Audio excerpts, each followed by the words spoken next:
સૂર્યનું આવતીકાલે ઉત્તર દિશામાં પ્રયાણ થતાની સાથે જ ગુજરાતમાં એક નવું પ્રયાણ થશે। આર્થિક આધાર પર અનામતનો કાયદો સૌથી પહેલા ગુજરાતમાં લાગુ કરાશે। પણ આટલી જબરદસ્ત રાજનીતિ માટે સજાવેલી ભઠ્ઠી એમ અચાનક બંધ થઈ જાય તો પછી 2019માં રોટલા શેના પર શેકવાના? અને એટલે જ વિરોધ યથાવત છે। ચર્ચા કરીશું। ચર્ચા કરવા સ્ટુડિયોમાં ઉપસ્થિત છે હિતેન્દ્ર પટેલ, ભારતીય જનતા પાર્ટીના નેતા છે, બાબુભાઈ માંગુકિયા કોંગ્રેસના નેતા છે, ગીતાબેન પટેલ પાસના કન્વીનર છે અને રેશમાબેન પટેલ પૂર્વ પાસના કન્વીનર છે। આપ તમામનું સ્વાગત છે। અને સૌથી પહેલું ગીતાબેન, સવાલ એ છે કે સવારથી જે પ્રતિક્રિયાઓ એક પછી સામે આવી રહી છે કે ખૂબ સરસ વાત છે, આવકાર્ય છે, અમે ખુશ છીએ, સરકારને અભિનંદન છે, એક વાક્ય થાય ને પછી આવે કે પણ, કિંતુ, પરંતુ, કાં તો હા હોય કાં તો ના હોય, આ વચ્ચેનું શું છે? વચ્ચેનું જોવા જઈએ ને તો આ જ પરિસ્થિતિ આનંદીબેન જ્યારે મુખ્યમંત્રી હતા ત્યારે થઈ હતી, એટલે આ અમે અનુભવ કરી ચૂક્યા છીએ। એટલે પણ ને તો ને એ બધું એટલે વચ્ચે આવે છે। અને 2017માં પણ અમારી સાથે જે વાયદાઓ કરેલા હતા ઇલેક્શન પહેલા, એટલે એ પણ વાયદાઓનું હજુ કશું નથી। એટલે કાયદો અમલી બન્યો બેન, પણ કહેવાનો મતલબ હજુ પણ સુપ્રીમ કોર્ટમાં છે ને, 2 દિવસ પછી હિયરિંગ છે। તો ઘણા દેશમાં કાયદાઓ છે, એમાં આગળ શું થઈ શકે આપણે બાબુભાઈ પાસે જાણી લઈશું। ગુજરાતનો કાયદો હજુ પેન્ડિંગ પડે છે સુપ્રીમમાં। હા, એટલે તો ને પણના પ્રશ્નો એટલે ઊભા થાય છે, એટલે ડર ક્યાંક ને ક્યાંક એટલે સતાવે છે કે કદાચ આવું ઇલેક્શન પહેલા શું છે, અમે આંદોલન 4.5 વર્ષ થવા આવે, 4.5 વર્ષથી આંદોલન કરીએ છીએ, એટલે હવે જ્યારે ઇલેક્શન આવે છે ત્યારે કંઈક ને કંઈક આવા વાયદાઓ થાય છે, એટલે ડર એ વાતનો દેવાંશી લાગે છે કે ક્યાંક ને ક્યાંક એવું તો નહીં હોય ને એમ। એટલે ઓબીસી જોઈએ છે કે આનાથી સંતુષ્ટ છે તમે? જ્યાં સુધી હાર્દિકભાઈએ પણ સ્ટેટમેન્ટ આપ્યું છે ને, હું પણ કહું છું કે જ્યાં સુધી આ યુવાનોને લાભ મળતા નહીં થાય ત્યાં સુધી આંદોલન બંધ નહીં કરીએ। એટલે દિનેશ બાપણી એવું કહી રહ્યા છે કે ઓબીસી માટે આંદોલન કરીશું, એટલે આંદોલન ચાલુ રહેવું જોઈએ। અમારું આ સ્ટેટમેન્ટ છે હાર્દિકભાઈ, અને મારું સ્ટેટમેન્ટ પણ આ છે કે જ્યાં સુધી યુવાનોને લાભ મળતા નહીં થાય ત્યાં સુધી આંદોલન ચાલુ રાખીશું। પછી ગુજરાતના જે પ્રશ્નો છે એના પ્રશ્નને વાતચીત કરીશું અને પછી અમારું આંદોલન અમે બંધ કરી દઈશું, કારણ કે અમારો કોઈ એવો રાજકીય સ્વાર્થ નથી કે ત્યાં સુધી પણ અમારા રાજકીય સ્વાર્થ સુધી અમે અમારું, જેમ હમણાં તે શરૂઆતમાં શબ્દનો ઉપયોગ કર્યો કે ઘણાના રોટલા શેકાવાના હશે, એટલે એ નથી। અમારો હેતુ એ છે કે અમારા સમાજને લાભ મળે અને સવર્ણ સમાજ માટે શેકવા હશે તો ભઠ્ઠી ચાલુ જ રાખવાની, ભઠ્ઠી ચાલુ રાખશે। અમારો ધ્યેય છે કે પાટીદાર સમાજને અનામતના લાભો મળતા થાય, બસ અમે એ જ ઈચ્છીએ। બાબુભાઈ, પ્રશ્ન શું છે? કોંગ્રેસ સપોર્ટ કરે છે, પછી એ કહે છે કે લોલીપોપ છે શું એક્ઝેક્ટલી કોંગ્રેસનું સ્ટેન્ડ? 2015 એટલે 2017ના ઓક્ટોબર મહિનામાં મારી, કપિલ સિબ્બલ અને ભરતસિંહ સોલંકી અમારા પ્રમુખની પ્રેસ કોન્ફરન્સ હતી, અને એ પ્રેસ કોન્ફરન્સના રિટાલિએશન્સમાં આનંદીબેને અને આપણે નીતિનભાઈ બંને કીધું હતું કે કોંગ્રેસ જૂઠું બોલે છે, બંધારણમાં જોગવાઈ જ નથી કે કોઈ અનામત આપી શકાય। ત્યારે પણ અમે એમ કીધું હતું કે તમે બંધારણમાં સુધારા કરો તો પણ શક્ય છે। બંધારણમાં સુધારો કર્યા વગર આર્ટિકલ 31C સાથે આર્ટિકલ 46 વાંચો તો એક કલમ નીચે, એટલે એક આર્ટિકલ નીચે ઘડાયેલા કાયદાની વિશ્વસનીયતા અથવા કાયદેસરતા તપાસવાના પાવર્સ કોર્ટોમાં નથી, અને આર્ટિકલ 31C નો આજ સુધી કોઈ ઉપયોગ નથી કર્યો કોઈ સરકારે, કોંગ્રેસ હોય કે ભાજપ હોય। એટલે આ બે વસ્તુ કરીને તમે અનામત આપી શકો છો। એમણે તમારું કોપી પેસ્ટ કર્યું, પણ હવે શું? હવે તો કાયદો બની ગયો છે ને, હવે તો એને સહર્ષ સ્વીકારવો જોઈએ। કોને ના પડી? અમે મત તો તમને ફેવરમાં આપ્યા છે। હા, એક્ઝેક્ટલી, એટલે જ પ્રશ્ન છે ને કે તમને અત્યાર સુધી એ વાત તમે એટલી સાંભળી લો કે 2015 ઓગસ્ટ થી શરૂ થયેલું આંદોલન 14 પાટીદારોના જીવ લીધા પછી આજ દિવસ સુધી તમારા તમામ અવાજ જેટલો નીકળે મોઢામાંથી એટલો અવાજ કાઢીને કહેતા હતા કે અનામત ન મળે, તમે ખોટા છો, તમને ગેરમાર્ગે દોરો છો। તો હું પૂછું છું, તમે ગેરમાર્ગે દોરતા હતા કે અમે ગેરમાર્ગે દોરતા હતા? તમારા મનમાં એકાએક કેવી રીતે સ્ફૂર્ણા પ્રેરાય નથી લાસ્ટ મોમેન્ટ કે જયારે ચૂંટણી આવી રહી છે અને બજેટ સેશન, આપણે વિન્ટર સેશન પૂરું થવાનું છે, એના આગલા દિવસે તમે કેબિનેટમાં જવાબ તૈયાર છે એનો? હિતેન્દ્રભાઈ, સૌથી પહેલા તો સમગ્ર ગુજરાતના લોકોને મકર સંક્રાંતિ ને ઉત્તરાયણની શુભકામનાઓ પાઠવું છું। આવતીકાલે સાંત્વના પણ આપો કે 14 પાટીદારના દીકરાઓ મરી ગયા છે અને એના કારણે આંદોલન મળ્યું છે, તો એમની પણ થોડીક સાંત્વના દેખાડો, એને યાદ કરો તમારી શહાદત એળે નથી ગઈ। બાબુભાઈ, વિનંતી એવી કરું છું કે કાપા કાપીનો કાલનો ખેલ છે, પણ એટલી બધી ખેંચીને કોઈની કાપવામાં ન આવે કે એને પ્લેટફોર્મ જતું રહે, અસ્તિત્વનો જંગ આવી જાય અને મુદ્દો મરી જાય એવી કાપાકાપી ના કરીએ એવી સૌને શુભકામનાઓ પાઠવું છું. બાહુભાઈ સાહેબ કહેતા હતા કે બંધારણમાં માન્ય નીતિનભાઈ માન્ય આનંદીબેને વાત કરી હતી કે આ જોગવાઈ નથી. આજે પણ કહીએ છીએ કે બંધારણમાં જોગવાઈ હતી જ નહીં. આર્ટિકલ 15-16 માં સુધારો કરીને આખી એ પ્રક્રિયા 2 દિવસ રાજ્યસભા અને લોકસભામાં સમગ્ર દેશે જોઈ છે. અને હું અભિનંદન આપું છું સૌ પક્ષોને. માત્ર ભારતીય જનતા પાર્ટી એનો જશ લે એવું કોઈ કારણ નથી. સૌએ સાથે મળીને સવર્ણોને આ અનામત આપવા માટે સુધારો કરી અને મને કે કમને જે સમર્થન આપ્યું એના માટે સૌને અભિનંદન. પણ જો ને તો વાળી વાત દેવાંશી આપની છે, પણ તેમ છતાં પણ જેને મળ્યું છે એને પણ અભિનંદન. રહી વાત છેલ્લા દિવસની, ખૂબ લાંબા સમયથી ચર્ચામાં છેલ્લા દિવસ વાળી વાત ચાલે છે. મારે બાહુભાઈ સાહેબને કેવું છે કે આજે તો હાઉસ ચાલુ હતું, હાઉસમાં આપણે કેબિનેટમાં એ પ્રસ્તાવ લાવી અને લોકસભા રાજ્યસભા અને રાષ્ટ્રપતિ આખી પ્રક્રિયા પૂરી કરી છે. 2004માં કોંગ્રેસે ફૂડ સિક્યુરિટી બિલની વાત કરીને મત લીધા હતા. 2009માં બાહુભાઈ સાહેબે મેનિફેસ્ટો કમિટીના મેમ્બર હતા એટલે એમણે 2004 થી 2009 સુધી એ ફૂડ સિક્યુરિટી બિલ નહીં લાયેલા અને પછી 9માં લોકોની માગણી આવતા એને મેનિફેસ્ટોમાં લીધેલું. 9 થી તે 13ના ડિસેમ્બર સુધી એમણે સરકાર હતી કશું નતું કર્યું. 13ના ડિસેમ્બરમાં જાન્યુઆરીમાં જ્યારે ફેબ્રુઆરીમાં બજેટ સેશન આવવાના 1.5 મહિનો બાકી હતો અને ત્યારે વટહુકમથી કેમ એ લાયેલા એ મને જવાબ આપો બહુ. ઠીક છે, એટલે વસ્તુ એ છે વટહુકમથી કેમ લાયેલા એટલા માટે કે 2014માં માન્ય વડાપ્રધાન નરેન્દ્રભાઈ મોદીનો સમગ્ર દેશમાં વડાપ્રધાન તરીકેની સ્વીકૃતિ બની અને એ મુદ્દા ઉપર લોકસભાની વૈતરણી પાર થાય એવી સ્થિતિ નહોતી અને એટલે પોતાની રાજવટ બચાવવા માટે બંધારણથી ઉપર જઈને એ 10 વર્ષ પણ લોકોને નુકસાન થયું. આ 5 વર્ષમાં પણ લોકોને નુકસાન થયું. દેવાંશીબેન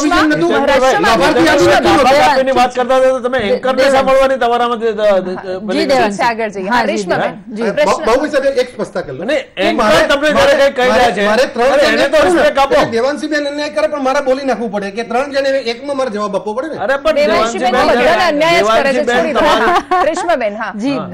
પ્રશ્ન એ છે કે ઓબીસી માટે જે લોકો આંદોલન કરવાની વાત કરે છે એ વાતને તમે અત્યારે સમર્થન આપી રહ્યા છો? જો દેવાંશીબેન, પહેલા તો આપને સ્પષ્ટ કરી દઉં કે આ ઓબીસી માં જે ફાયદા મળશે, ઓબીસી પેટર્ન જે છે એને ઈબીસી ને કોઈ લેવા દેવા છે નહીં. એટલે પહેલી વસ્તુ તો એ કે માંગ ઓબીસી પેટર્ન ની હતી કે ઓબીસી પ્રમાણે જોઈએ છે, તો આ ક્યાંક ને ક્યાંક ઓબીસી પેટર્ન છે નહીં. અને હવે આગળ જોવાનું છે કે એનું નજીકબાઈ કેટલીક પેટર્ન છે કે ની હતી તો તમે એ મળ્યા વગર ભારતીય જનતા પાર્ટીમાં કેમ જોડાઈ ગયા? હું તમને એ જ કહું છું, ત્યારે મારું પહેલેથી એક સ્ટેન્ડ રહેલું છે કે ભાઈ તમે સ્પષ્ટીકરણ કરો. જે તે સમય પણ સ્પષ્ટીકરણ નતું થતું, સ્પષ્ટીકરણ નતું થતું ત્યારે મેં કારણો આપેલા કે ભાઈ કોઈ પણ સ્પષ્ટીકરણ વગર તમે કોંગ્રેસને શા માટે સમર્થન આપી રહ્યા છો? જે પોલિટિક્સ ઘૂસ્યું હતું એ એક કારણ હતું. બરાબર, કહેવાનો મતલબ આજ પણ અમે ભાજપમાં જઈને કહીએ છીએ કે ભાઈ ઓબીસી ની જે વાત કરી રહ્યા છે, ઓબીસી માટે જે લેખિતમાં મેં ઘણી બધી વાર કીધેલું છે, ત્યારે મને એવું કહેતા હતા તમે શું કામ ફોર્મ્યુલા માંગો છો, તમે આનું કારણ આ છે, તો આજ પણ આંદોલન ચાલુ રહેશે. લખી લો દેવાંશીબેન, આંદોલન બંધ નથી થવાનું.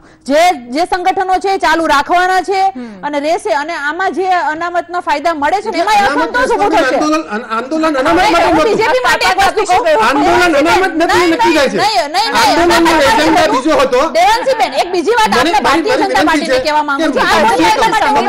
તમે અનામતના નામે દેવાંશીબેન, જ્યારે કોંગ્રેસે એવું કીધું હતું કે અમે 20% ઈબીસી આપ્યા, જીતેન્દ્રભાઈ તમે ભૂલી જાઓ છો કે રેશમાબેન ભાજપમાં છે, કોંગ્રેસમાં નથી.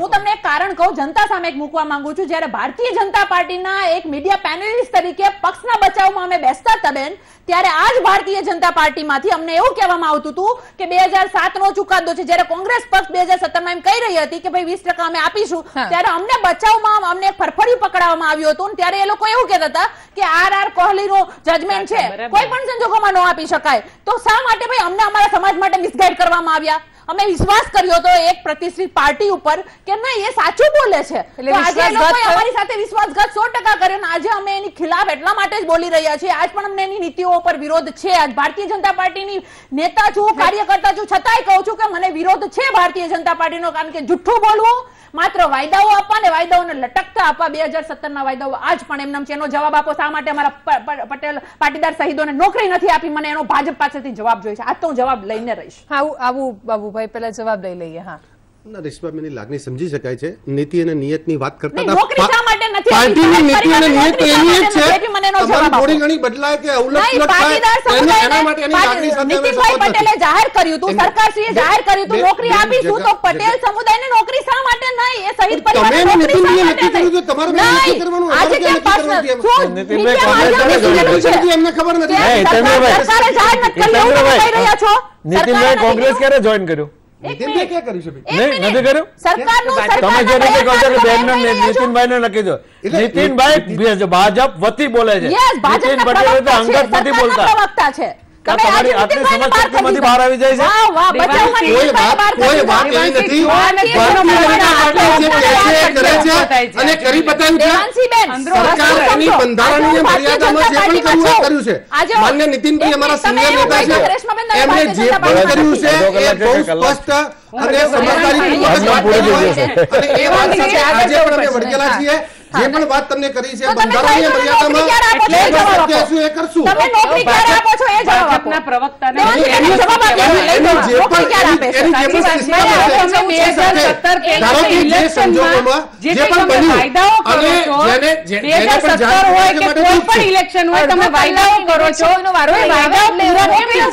નોકરી ક્યારે આપશે? તમે વાયદાઓ પૂરા કેમ નથી કરતા? કશું નથી કર્યું તમે. તમે અને તમારી સહયોગી પાર્ટીએ વાયદા સિવાય કશું નથી કર્યું.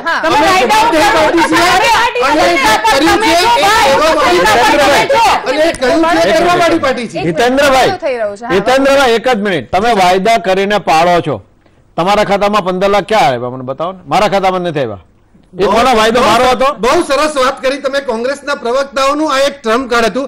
તમારું ટ્રમ્પ કાર્ડ તમે તમારા પ્રવક્તા જુમલો હતો. આદરણીય અમિતભાઈ અમિત શાહ પોતે બોલે છે કે જુમલો હતો અને તમે કોંગ્રેસ કે જુમલાબાજી આનાથી મોટી જુમલાબાજી તો કોની કરી? જે વાત કરી હતી એ વાત એવી હતી કે કોંગ્રેસના શાસનમાં જે પ્રમાણે ભ્રષ્ટાચાર થયો છે, જે પ્રમાણે કૌભાંડ થયા છે અને પરિવારના માધ્યમથી જેટલા પૈસા વિદેશ ગયા છે એ પૈસા જો પાછા લાવવામાં આવે તો નાગરિકના ખાતામાં એવી વાત છે.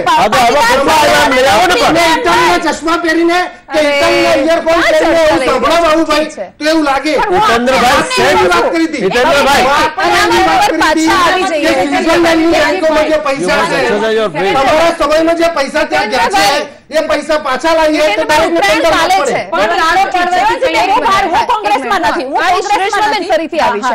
બદ્રાને કહી દઉં કે ઉત્તરાયણ કાલે છે એટલે કાલે કાપા કાપીનો ખેલ કરીશું. આપણે આજે શાંતિથી ચર્ચા કરી લઈએ. અને બાબુભાઈ, હા આવીશ હિતેન્દ્રભાઈ ફરીથી. બાબુભાઈ, પ્રશ્ન એ છે કે કોંગ્રેસ હજુ પણ આંદોલનમાં ગીતો નાખતી જ હશે ને, કારણ કે સેટિંગ તો હતું જ 17માં. તો હવે કેવી રીતે ચાલુ રાખશો 19માં? કયા આંદોલનની વાત ચાલે છે? પાટીદાર અનામત આંદોલન. પાટીદાર અનામત આંદોલન તો પૂરું થઈ ગયું બેન. સવાલ કરશો. પાટીદાર અનામત આંદોલન હવે તો આનો ઇમ્પ્લિમેન્ટેશન જો ન થાય તો એનો કોજ રહેશે. બાકી પાટીદાર અનામત આંદોલન રહ્યું ક્યાં? હવે ઓબીસી ના આધારે સવાલ એટલો હતો કે પાટીદાર અનામત આંદોલનને હું જે વાત સમજો છું એ લોકો 15% માંગતા હતા, એને બદલે 10% આપ્યું. તો આજે દિનેશ બાંભણિયાનું સ્ટેટમેન્ટ છે કે અમારે ઓબીસી જોઈએ નહીં તો ચાલુ રાખીશું. એક મિનિટ બહુ ભાઈ સંશોધન બિલ લાવું છું ને, સુધારો આપો હાઉસમાં કે કોંગ્રેસ પાર્ટી સેજ તો શરમ રાખો. નહીં આવે તમને જરાય? ના, આ તો સાંભળવાની તૈયારી રાખો. હા બોલો. હાજી, સંશોધન લાવવા માટે નહીં લેવા માટે તમે શું બોલાવો તમને ખબર છે? હવે તમે એટલી બધી હોશિયાર છો કે અમે તમારી ટ્રેપમાં ભરાઈ પડીએ એવી વાત તો બહુ જાણીતા વકીલ. સવાલ એટલો છે અને આ ક્ષેત્રમાં સાંભળો, તમારે દરેક વખતે બોલ બોલ કરવાની જરૂર નથી. કપિલ સિબ્બલજી અને આપનો બહુ મોટો ફાળો છે આ બધા આંદોલનો ચલાવવામાં. એટલે તમારા નોલેજ તો હું નહીં પહોંચી, હું તો ખેડૂત દીકરો છું. તમારે એવી વાત ના કરશો. બાપુ કાકાએ અમને અમારા કેસો બધા સમાજના તરીકે અમારા બધા કેસો લડ્યા છે. એટલે તમે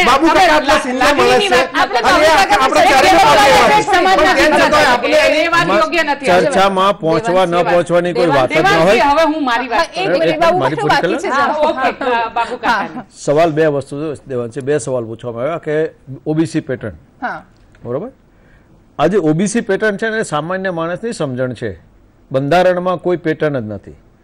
બંધારણમાં આર્ટિકલ 14, 15 અને 16 આ 3 છે, જેમાં 14 છે સમાનાધિકાર આપે છે.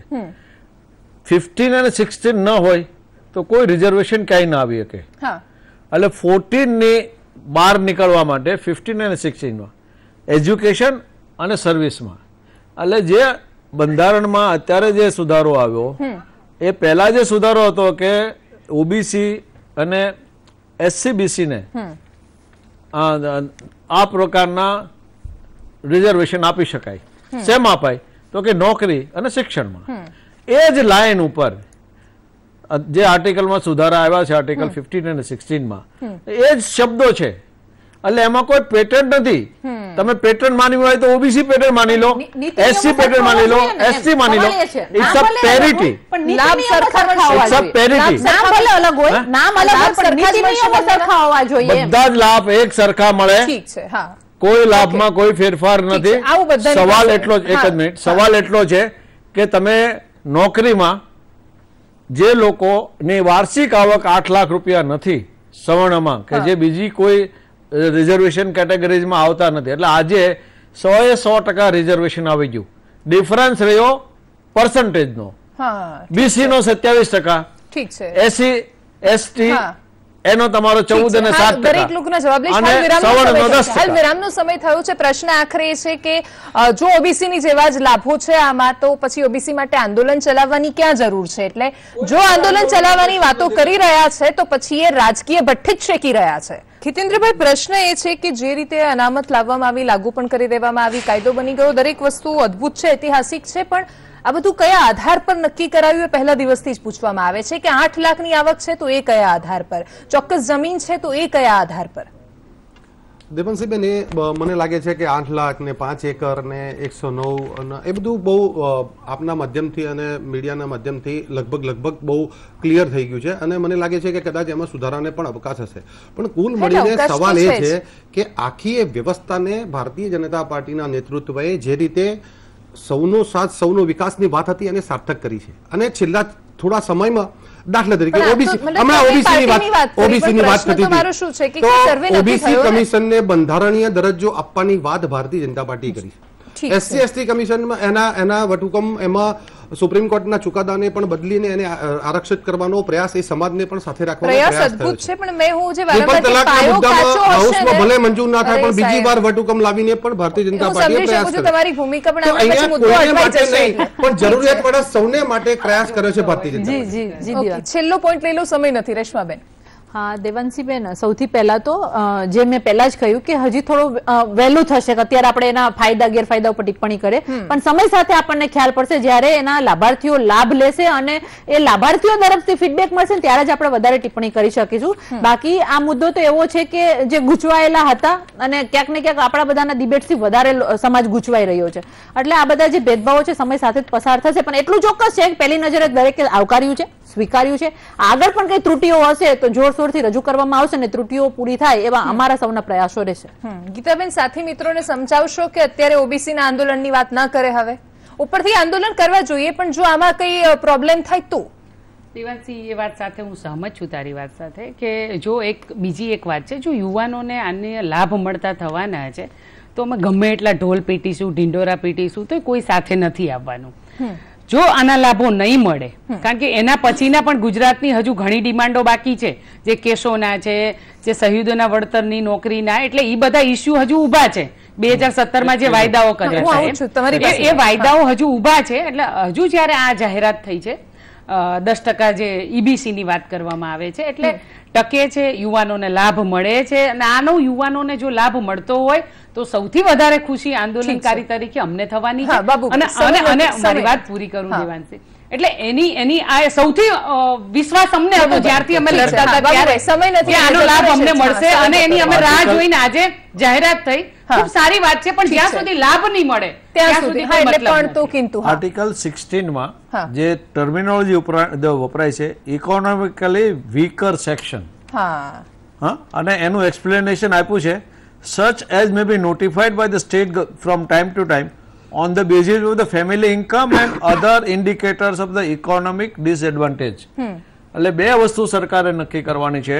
એ સરકારે નક્કી કરવાની છે, એક તો basis of the family income એટલે કુટુંબની આવક, અને 8 લાખ રૂપિયા એટલા માટે નક્કી કરવામાં આવી રહી છે કે 8 લાખ રૂપિયા ક્રીમી લેયર જે રિઝર્વ ક્લાસીસ માટે એપ્લાય થાય છે, એટલે એ સ્ટાન્ડર્ડ નક્કી કર્યું છે.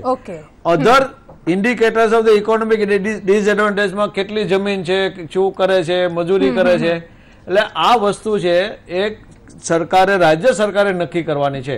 કોન્સ્ટિટ્યુશનમાં રાજ્ય સરકારને બંધારણમાં 10% જોગવાઈ વીકર સેક્શન ઇકોનોમિક વીકર સેક્શનને આપવાની જોગવાઈ થઈ. એટલે સવર્ણોને આ નીચે આમાં કોઈ સવર્ણ શબ્દ વપરાયો જ નથી. બિન અનામત વર્ગો માટે છે. ઠીક છે, સમય નથી. આપ તમામનો ખૂબ ખૂબ આભાર અમારી સાથે જોડાવા બદલ, ચર્ચામાં ભાગ લેવા બદલ.